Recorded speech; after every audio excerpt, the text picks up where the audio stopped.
Kaya naghirap mga ka-PC pag mahalon eh. Kaya nag-i-skip na lang yung mga light boat. Hindi na kayang dumikit. Skip boat na lang. Kaya doble hirap nung ano. Kukuha ng hilo, pangulam.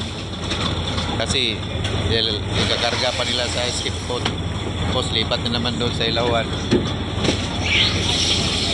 Hindi katulad nung didikit talaga eh, diretso na. Pero ganoon talaga pagka maalon. Hindi pwedeng pipilitin para lang makakuha ng ulam. Lalo na yung mga light boat.